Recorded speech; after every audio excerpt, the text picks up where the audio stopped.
Við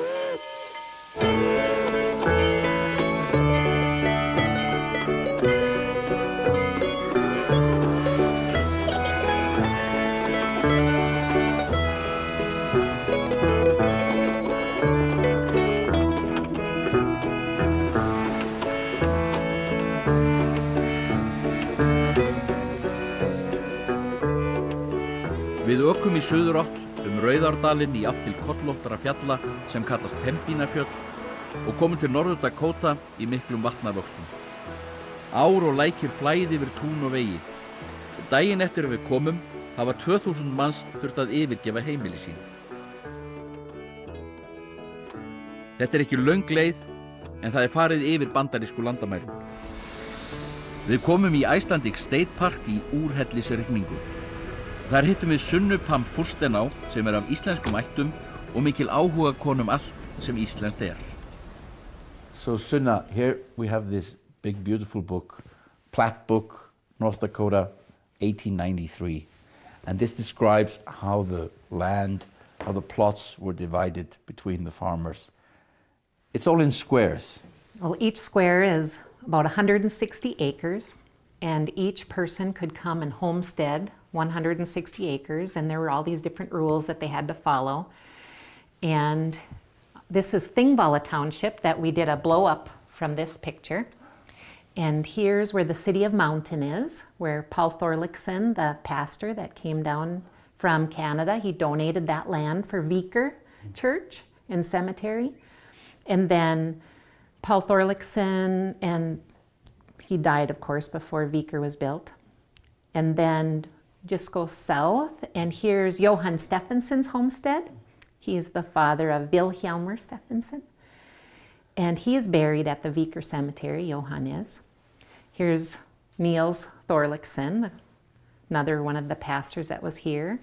And then you just keep going south down this road, and you'll find the farm where Cowan, he was the farmhand that helped the Geir family. He came in about 1893, so right about when this map was being built, he came to North Dakota. And then a little bit further south, you'll find the Þingvalla Lutheran Church site, and the church burned in 2003. And that's where Cowan is buried, and we have a big memorial there, so we can go and visit that. And a little bit further south from that, on the very edge of Þingvalla Township, this is where I grew up. My great-great-grandpa was Guðni Gestsson from the Langanes, and he homesteaded this little piece. And right next door, my other great-grandfather, Langavi, Olafur Olafsson from the Eyjafjörður, he homesteaded here. So my Avi grew up on this farm, my Amma grew up on this farm, and then they got married. And that's where I'm from, is right there. Fólkinu voru úthlutaðar jarðir, homesteads, í snirtilega uppdregnum reitum og lýsti Stpehan G því svo. Sem uppdregið skákborð svo skipuleg var, skógrudda þéttbyggða sveit, hvert búandans óðal við alfara veg í inngirtum ferhindum reit. Við erum hérna í sögusafninu í Pembína og hér eru ýmsir hlutir sem minna á Ísland, eins og til dæmis þessi fallega skeið úr Kýrhorni sem sagt að hafi komið hingað strax 1880 og tilheyrði Björnssons fjölskyldunni, en þeir telja að skeiðin sé næstum 250 ára gömul. Svo höfum við hérna ritvél með íslenskum stöfum og ferðakoffort eins og þau sem að fólkið kom með aleigu sína í. But Sunna, this costume, it's from your family.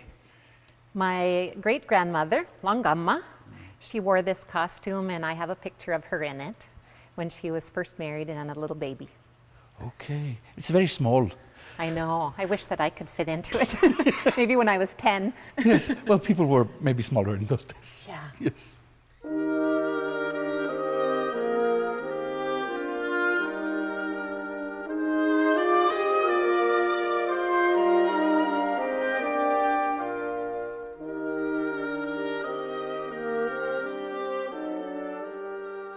Það merkilegt að komast í svona eldgamalt bókasafn sem að enginn þekkir á lengur því að það varla nokkur hérna sem ber eitthvað skinnbragð á þessar bækur. En hérna eru bækur sem hafa komið að heimilum og lestrarfélögum hér í héraðinu. Við erum hérna með til dæmis Egils sögu. Þetta er þetta fallega bundin útgáfa frá 1892. Hérna Námar Salómons konungs, og það sem er merkilegt við hana er að hún er prentuð í Winnipeg árið 1900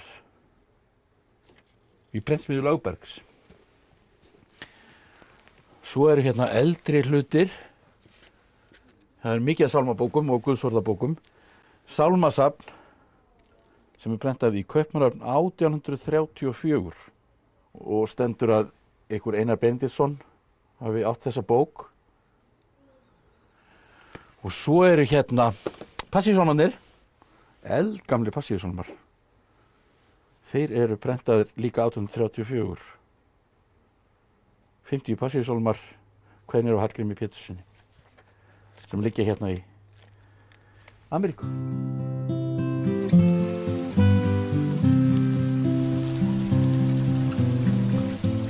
Við hittum Alfred Byron í gömlu húsi sem nefnist Gunnlaugsson farm.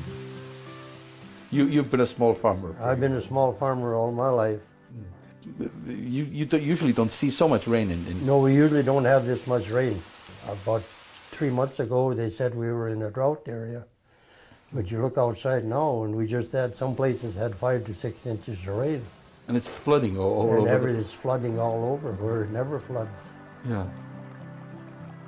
Was it hard farming for the people who came here? Yeah, it was really hard farming for the first people that came here, because they had to do everything by hand, you know, to begin with. I think most of them cut their hay and stuff with a lot of them cut it with a scythe and then raked it up, and because I think they were used to doing that over in Iceland, so they knew what to do. Yeah.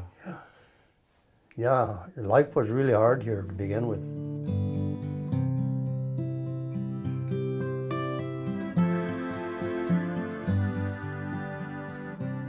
A lot of relatives in Iceland. Yes? Yeah, because my grandfather, he was in a family of 17. Yeah. And 8 or 9 of them stayed over there, and the rest came over here. I met about close to 1,000 of them the first time I went to Iceland. So the next time you come, you would be able to fill the new big concert hall with your relatives. Right. Yeah. Magnus Olafsson er stundum kallaður Sir Magnus eftir hann fékk fálkaorðuna. Ammans og afi komu vestur í fyrsta stóra hópnum frá Íslandi, þannig að tengslans við landnámið eru býsna náin. Magnus er nú á íslenska elliheimilinu Borg, sem heitir reyndar fullu nafni Pioneer Memorial Home eða minningarheimili frumherjanna. Afi þinn og amma koma hingað með fyrsta hópnum. Þeir lentu í Quebec og fóru á járnbrautarlest á kvöldið á leið til Milwaukee, og pabbi minn fæddist á járnbrautarlestinu næsta dag. Af og amma Magnúsar bjuggu fyrst í Wisconsin og síðar í Minnesota, en ógjafan elti þau. Það gekk ekki vel þar. Það var engisbrettur tók uppskeruna 2 ár og svo voru prerieeldar og það var engin skógur til þess að byggja úr eða fyrir eldsneyti eða neitt. Svo næsta år, í 1880, þá voru það nokkrar familjur sem hafði verið þarna í Minnesota-bygginni, komu í vagnum hingað. Var þetta betra land hérna en þeir höfðu annars staðar? Já, en þegar þau komu upp brekkuna fyrstu, þá var skógur, það var opið land fyrir heyskap og það var opið land til þess að brjóta strax og fara að planta uppskerum. Mér skilst að þú og Vilhjálmur Hjálmarsson frá Brekku séu skildir og það verður að segja svo að þið eru ekkert óáþekkir. Afar okkar voru bræður. Já, já. Og afi þinn kom hingað en afi Vilhjálms var já, kýr. hann var þetta á Brekku. En hvernig ferðu að því að tala svona góð íslensku? Ég hef haft fólk á Íslandi segja þitt fólk á Norðurlandi. Þeir sem orð sem ég brúka eða orðtök og það víst hægt að þekkja mun. Já, þú segir. En ég hef oftar verið spurður hvenær fórst þú vestur? Já. Af því að það hélt að ég hlyti að hafa alist upp á Íslandi að tala svona góð íslensku. En geturðu sagt mér söguna af því hvernig þú fæddist? Já, það var 23. október í 1920 og foreldrar mínu þau voru vel fullorðin áður en þeir giftust og ég var seinasta barnið. Svo mamma var 43 ára en hafði haft 2 drengi áður og engin vandræði. Það var ungur læknir í Edinborg sem var bara í fyrsta ári að stunda meðal eða lækningar. Og hann sá fljótt að, eða nokkuð fljótt að þetta var einhver sem hann gæti ekki átt við. Svo það fór einhver, ég hugsa að vera pabbi, sem hringdi til Winnipeg að tala við Dr. Ólaf Björnsson sem var þar einmitt kvennalæknir og þá var mamma var komin mjög nálægt dauða. En eins og dóttir hans sagði í bréfi mörgum árum seinna, má ég segja það á ensku eins og hún skrifaði það, and he removed you with forceps and dropped you in a bucket, presumably dead, before he turned to revive your mother. But hearing a squeal from the bucket, with great remorse, he retrieved you, cut the cord, and wiped you off.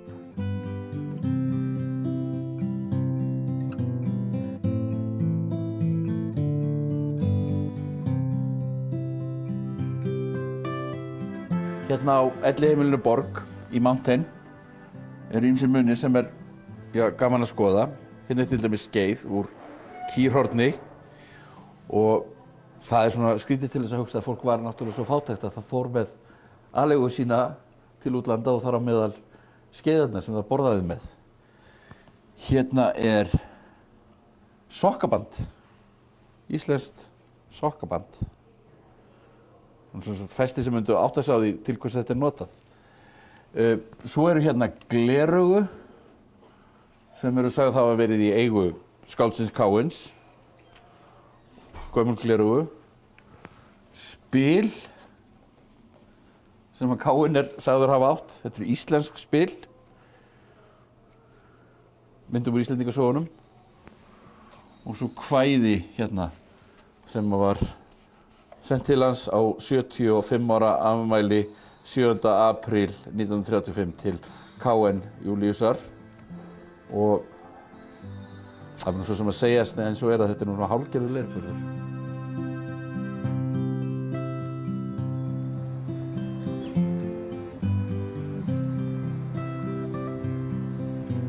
So Alfred, we meet again here outside Borg. Yeah. You are the chairman of... I'm the chairman of the board, yeah. And you've been for a long time. I've been for a long time. I've been on the board for 33 years, 34 years. I was going to ask you about your name, because you're called Alfred Byron. Yeah, my grandfather, when he came here, there was too many Björnsons around. So he changed his name to Byron. And he was, you know, quite a admirer of the England, you know, so. So it's the name of the poet, really? Yeah, right. Lord Byron. Yeah. And I've been called Lord Byron many times. Any relation to the Byron Bar? Yeah, that was started by a first cousin of mine. Okay.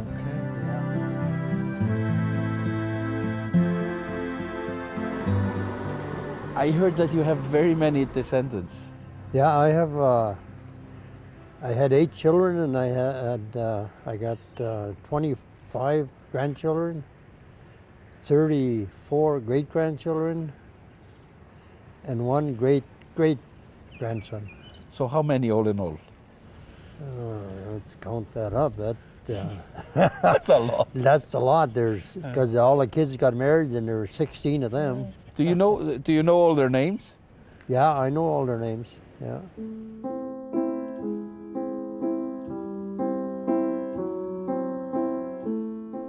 Íslendingarnir í Norður-Dakóta kom úr 2 áttum. Annars vegar frá Nýja Íslandi, þar sem kjörin voru erfið og geisuðu deilur milli fylgismanna prestanna Páls Þorlákssonar og Jóns Bjarnasonar, og hins vegar kom hópur frá Milwaukee, þar sem var Íslendingabyggð stutta hríð. Þar var með í för Stephan G. Stephansson, sá sem hefur verið nefndur landneminn mikli. Leit Stephans að heimkynnum var löng. Hann nam land 3 sinnum á mismunandi stöðum í Vesturheimi. Já, við erum hérna í kirkjugarðinum í Garðar og hérna faðir Stephans G. Stephanssonar og hérna líka þitt fólk og þetta tengist. Getur sagt mér hvernig það Já, Guðmundur var bróðir langamma mín, Sigurbjörg. Hún var gift Jón Jónsson, hann var langamma minn. En hérna sem sagt faðir Stephans G. og líka ungur sonur sem dó. Þetta sonur Stephan G. Jón. Guðmundur var afi hans og Guðmundur dó 1 ár eftir hann kom hérna og stutt eftir það fæddist Jón og hann dó 3 árum seinna. Ég veit ekki úr hverju, það var allar sortir af veikindi þá sem að Íslendingar vissi ekki hvað var. Þetta var nýtt land og það gat vel verið eitthvað sem að þeir voru ekki kunnur við. Á þessum stað skilur maður hversu ólíkt var hlutskipti Íslendinga sem sátu heima og þeirra sem fóru. Þarna hvarvetna að sjá leið í Íslendinga sem þurftu að berjast í styrjöldum 20. aldarinnar. Then of course you have the Second World War. You must have had a lot of boys going out there to fight. Yes, there were a lot of them, and of course some of them never came back. Some were wounded for life. But right here we have, in this part of the cemetery, we have 2 of them. Herbert John Einarsson, he was killed in action in the South Pacific. And then there's another one over there, Theodore Schneidel. He was, I believe, an engineer in a B-17 over Germany, got shot down, and they never found him. But there is a marker for him, just a memorial. And then there's several others on the other side. But a lot of the boys from here went. Oh, tremendous amount. There's about 50, I believe there are 56 in Garter Cemetery here. That is including World War I. Yes. And up to our present time. Oh. We didn't have to do that in Iceland, no, fortunately. but these are Icelandic boys. Yes. But they were American citizens, of course, and they served. Yes.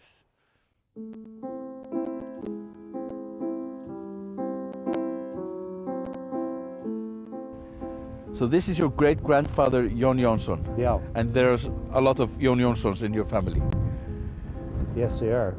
I'm the 6th one. You are the 6th one? Yeah. But what do they call you in America? Jón Jónsson in Iceland, what do they call you in America? They call me John or Johnny or, yeah. Some Icelanders call me Nonni. That's nice. Í Norður-Dakóta stofnaði Stephan G. Menningarfélagið sem starfaði undir kjörorðinu mannúð, rannsókn, frelsi. Þá hafði Stephan endanlega snúist til vantrúar, enda var félaginu að hluta beint gegn ríkjandi kreddum, því sem Stephan kallaði kirkjudrunga. Hér kom íslenskt afl sem hóf upp úr jörðu steinin. Þetta minnisvarðin Stephan G. Stephansson, the Stephan G. Stephansson memorial that your family erected here. And, well, he lived just over there. Yes, right over here someplace. I never saw it in my lifetime, but when he moved away from here in 1889, then he sold the land to my grandfather. From there on, it went to my uncles, and then I bought it from them. So I'm now the owner of the Stephansson land.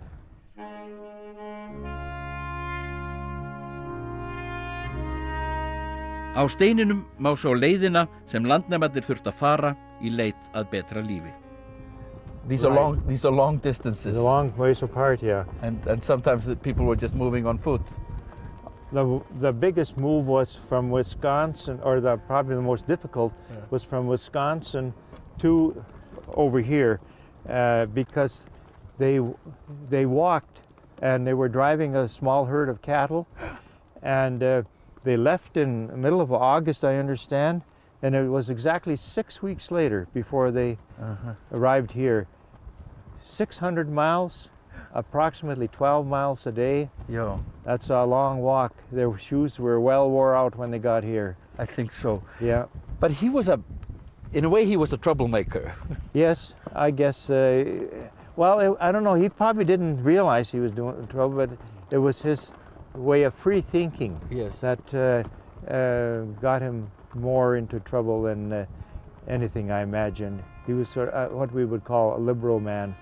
Women's rights, which are popular now, he was bringing that up, and of course in those days that wasn't probably the popular thing to bring up. And the church didn't like him very much. No, because he probably interpreted the Bible right or wrong, I don't know, but he interpreted different, and he got into a little argument with the clergy on that.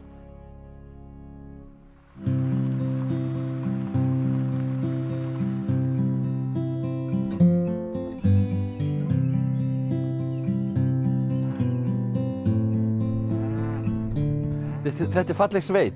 Takk þið fyrir. Já, eru þið búin að búa hér lengi í fjölskyldan? Well, we've been here about 100 years. Yeah. My father bought it from Einar Myrdal, an Icelander who homesteaded here, and we still farm it. Yep. The river runs here. You had a lot of flooding in the last days.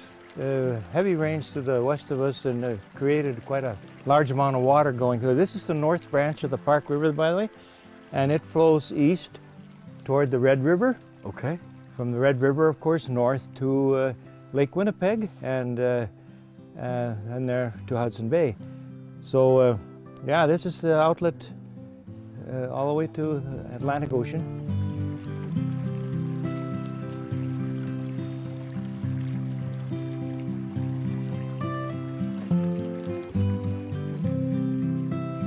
This is your grandpa and Stpehan G. Yes, it is. Stephan on this side and Grandpa on that side. And this was taken, I believe the last time Stephan came back to North Dakota to visit his cousin. I'm not sure what year it was. They look very much alike. They even dress alike. Isn't that strange? You can tell they're cousins. But you also have this is an English translation of your great-grandfather's diary. Right. And it's actually in the National Library in Iceland, but this is a very important document. Yes, it starts here when he was still in Iceland, and it describes difficult times they were having, and in Iceland, being that there were volcanic eruptions and whatnot, causing the grass to wither away, and he even mentions once in here it was late in June, and it was still snowing, and I think that's when they decided it's time to get out of here. But it's a fascinating read. Yes, and this was all in his handwriting, and about 25 years ago, my uncle realized that this diary was probably worth preserving.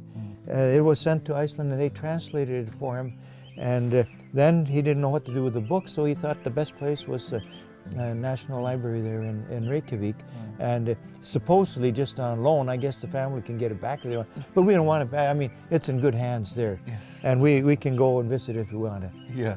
So thank you, Jóni, very much for your hospitality. You're welcome. Gestrisni. Enjoyed it very much. Thank you. Sólin farin að skína, en eftir vassveðrið kemur í hugan vísa sem kímniskáldið Káinn, Kristján N. Júlíusson, ortum bílstjóra sem stoppaði ekki fyrir honum og gaf honum far. Káinn þótti lagin að blanda saman íslensku og ensku. Í forinni siturðu fastur, í forinni kemstu ei spor. You confounded cocksucking bastard, what the hell are you stopping here for? Það má segja að Leslie Geir sé eins konar arftaki Káins, því hann hirðir kirkjugarðinn við Þingvallakirkju, en Káinn hafði þann starfa lengi með höndum. So Leslie, so you're from the Geir family. Yeah. And the Geirs are buried here. Yeah, right. Through there. Yeah. Who are these people? This is my great-grandparents here, Jóhann and Anna Geir. Those who came from Iceland. Right. They settled up in Nása first and then came down here. Okay. And my grandparents, Kristin Geir, are over there. And my parents are buried over there. Okay. And there we have a gravestone with a, well, it's a tragic story. Yes, there's 3 young girls, probably 12 to 15 years old, that died, well, starting in December 28th, 1895. And the last girl died in January 13th of 1896, so there's 3 girls that died within 2 weeks of each other there. Okay, that would have been my great-grandmother's daughters. Okay. Yeah. And here we have Káinn, who was with your family for a long time. About 40 years. Okay. Yeah, he came and he started with my great-grandmother there, and then after she passed away, he stayed with my grandfather and worked for him for a number of years and just stayed with the family until he died. And they liked him? Oh, very much so. Yes. He was like a grandfather to my dad and his brothers and sisters. Well, most of the Icelanders who came here, they were sheep farmers, and they still raised sheep while they were here. Yeah, I'm sure most farms had sheep when they first came here for a number of years. And now there's very few that raise sheep. And this is the stone. Yeah. Káinn Júlíus. Yes. Kímniskáld. Yeah. 1860, 1936. Mm-hmm. There's a tradition. Yes, we have tour groups that stop here quite often that come in the summertime from Iceland. Mm-hmm. And what they will do, the tour leader will come to the front of the stone with a book of Káinn's poems, read several of his poems while the other group is on the outside laughing, the tourist. And when they're done, they will toast them by pouring a little Brennivine over the stone here. Should we do it? Let's do it. Do you have a bottle? I do have a bottle here. I will give you the honor. Thank you. I'm honored to. Just a little. This is expensive stuff. Was he a drinking man himself? He was. Yeah. He was. Not so much at my farm, but in the town, I guess he drank quite a bit. He liked it.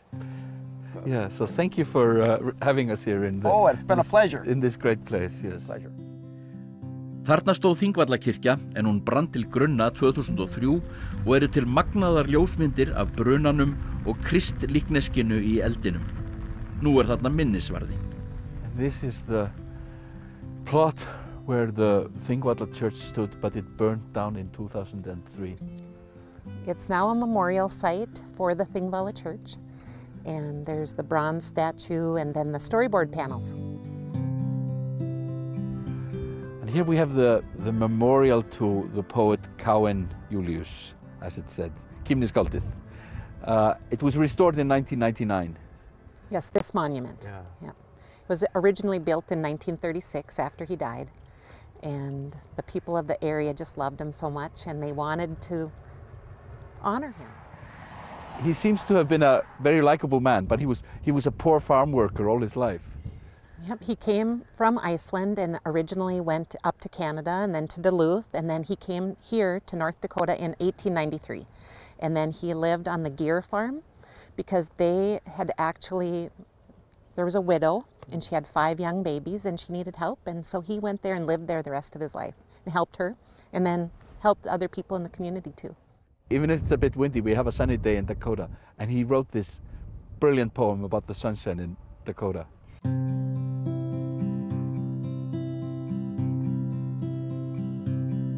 Þegar vetur víkur frá og veðrið fer að hlýna, þá fögur sjón að sjá sólina okkar skína. Dveljir þú í Dakóta, dagum sláttar leitið, þá fögur sjón að sjá sólina skín á hveitið.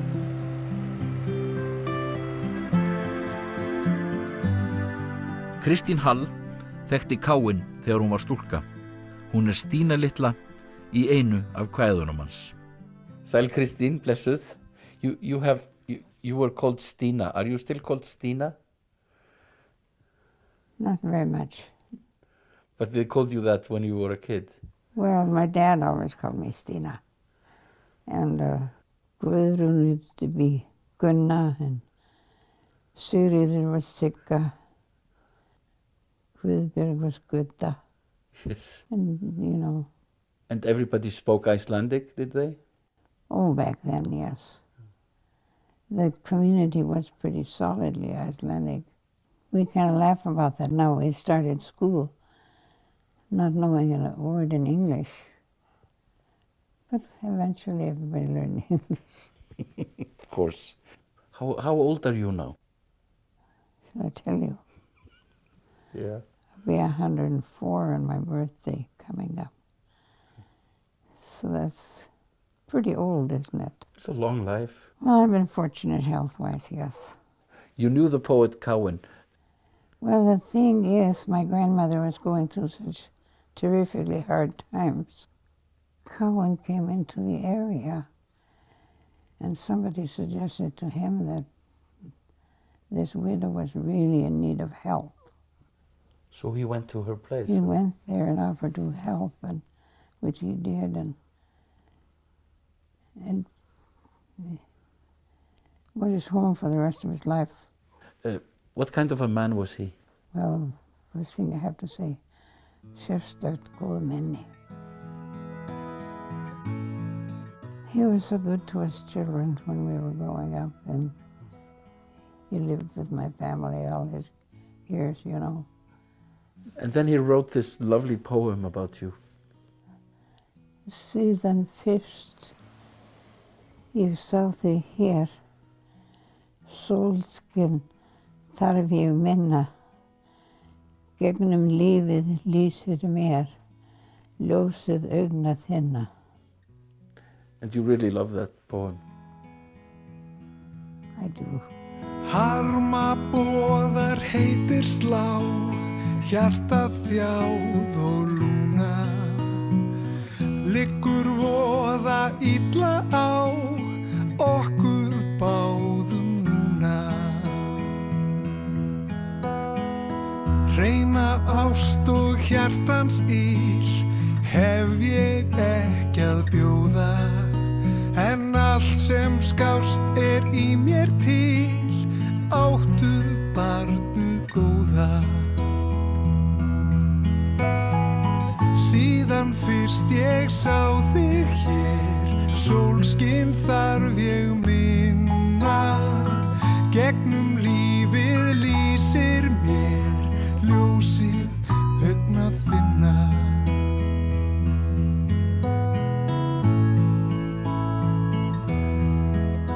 Sunna Pam Furstenau býr á búgarðinum Óðinssæti sem ofar í landinu í hlíðum Pembínafjalla. Nafnið tilkomumikið. Matthías Jochumsson kom þar í Ameríkuför sinni 1893. Þar var haldin samkoma og hafði þjóðskaldið á orði að þetta veri fegursti staðurinn í byggðinni.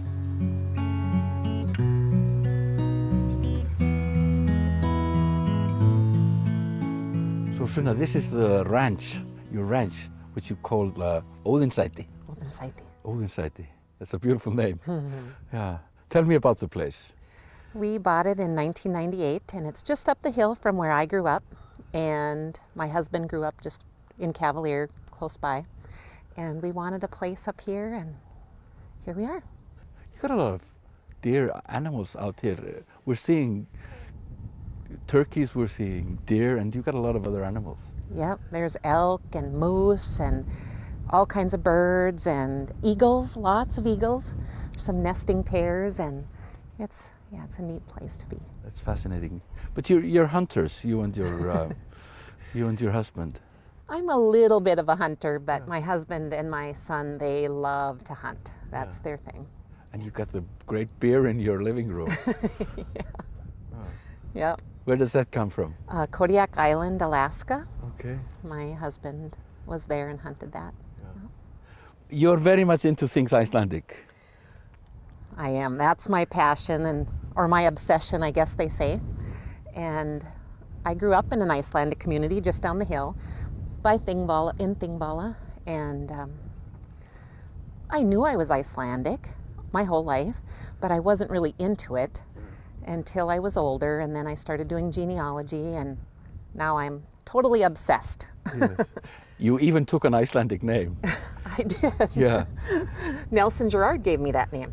Which is? Sunna. And it fits you well. Yeah. It does, really. I love that name. Yeah. And my husband, since we were 16 years old and we met, he's always called me his sunshine. Yeah, Sunna. And so he loves that name too. Yeah.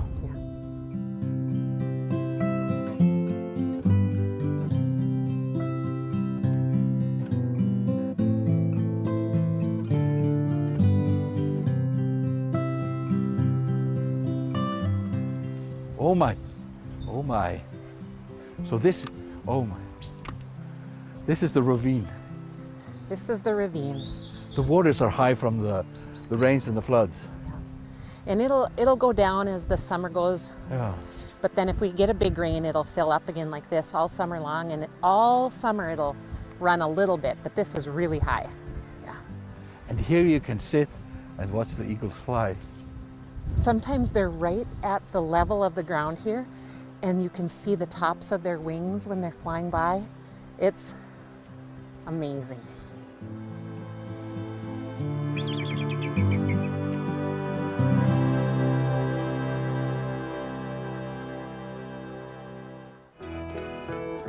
Í næsta þætti ferðumst við langa leið til Markaville í Alberta og hittum 2 eftirlifandi barnabörn Stephans G. Stephanssonar.